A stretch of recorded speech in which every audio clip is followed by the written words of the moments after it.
Hey guys, so today I've got a new series called Bird Trivia. So we're going to read a couple pages and we're going to see what we're going to learn about birds. This is funny, strange, and incredible facts about Northern American birds.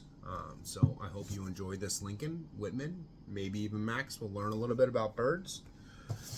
And let's get started, guys. Some of them might be things you don't know.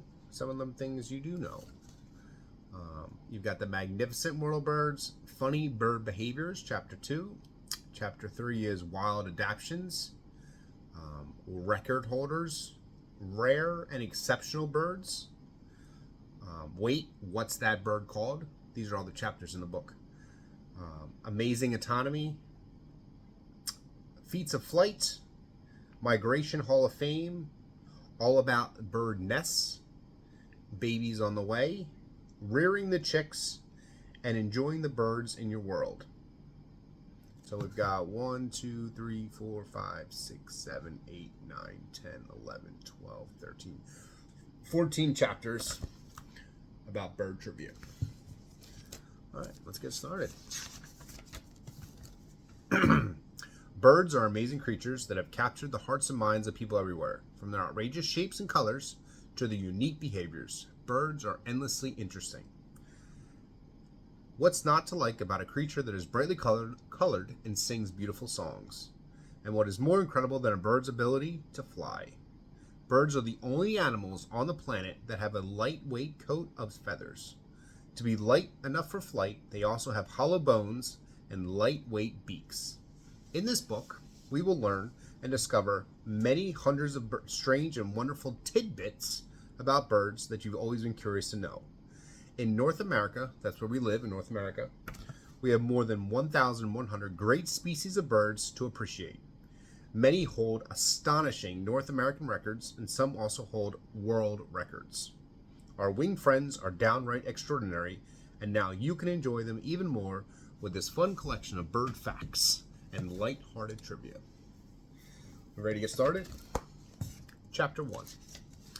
Bird Trivia. Funny bird behaviors. And the Oscar goes to the killdeer.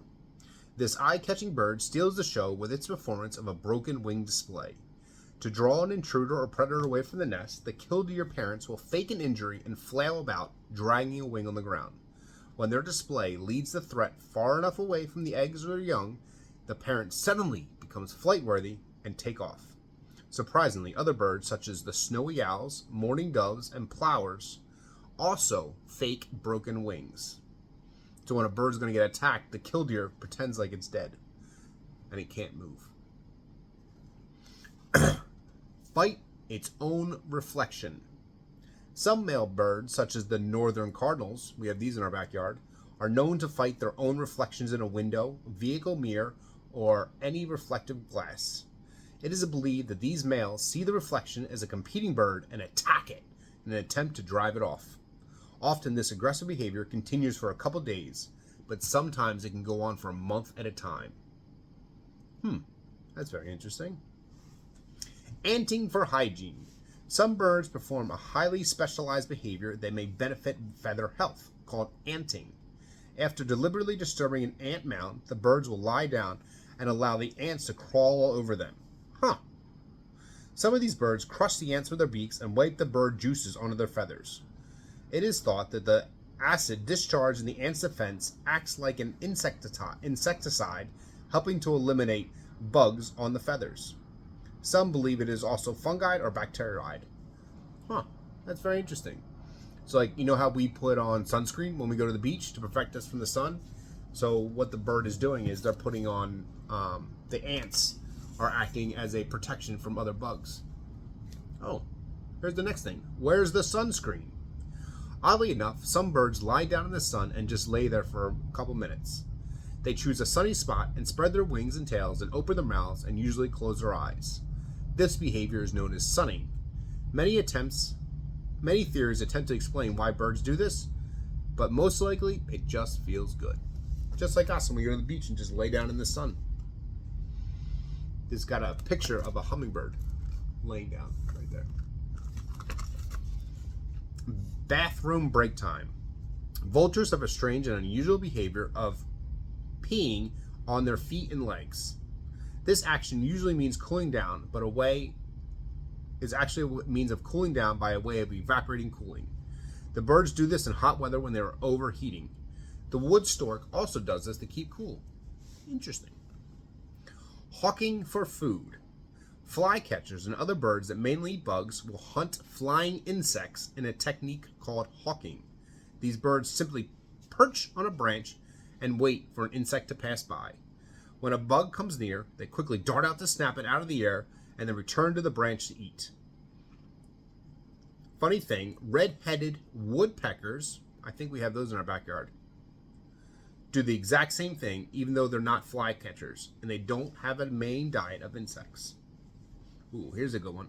Birds using tools.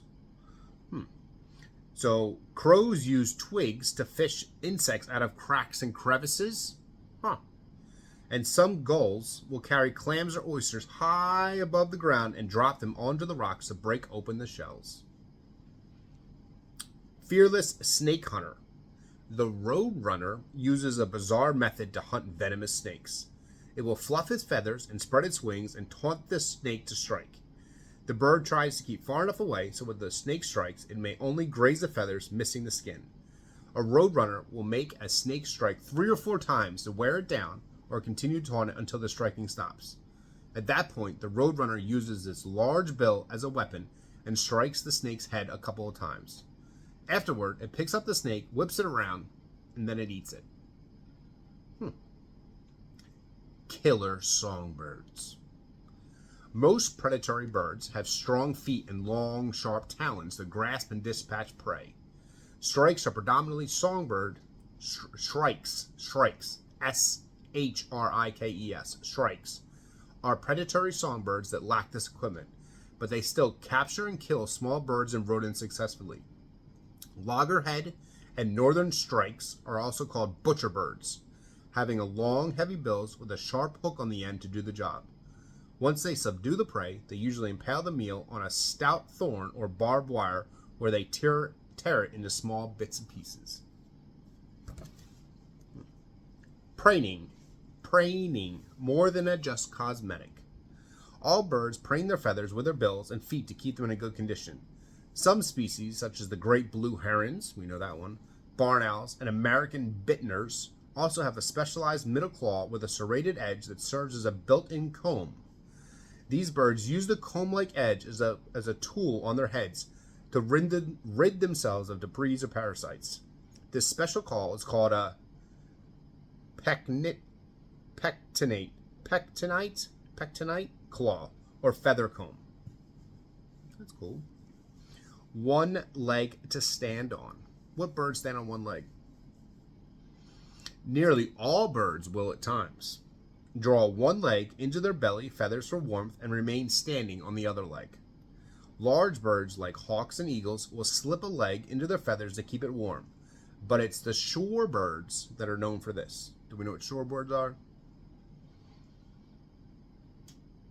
After tucking a leg, they often bury their bills into their back feathers and take a little nap. Some shorebirds keep one leg tucked away even after being disturbed and hop away on the other leg.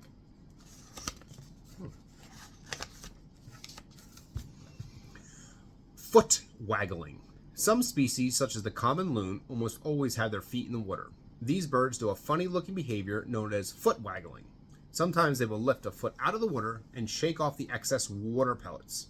Then they wag it back and forth many times, making it look like they're waving their foot afterwards.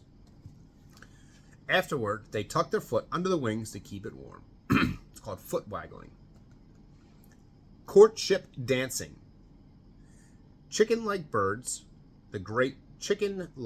such as the great prairie chickens, sharp-tailed grouser, and sag grouser perform some of the more elaborate courtships displays in the bird world. Males gather in an open area called a lek to dance and strout, sometimes to fight for admiring females. The word lek comes from the Swedish leka, which means to play.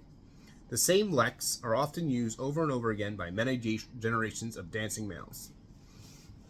Just like when I was trying to woo your mom, I did some dance moves. They did not work. Splashing on water. Weston and Clark's Graves do a wild courtship ritual in the water that pairs coronation to tandem the mating season. Side by side, a male and female will form a splashy run on the surface of the water for a short distance, then dive into the water together. That's cool. Mixing up eggs.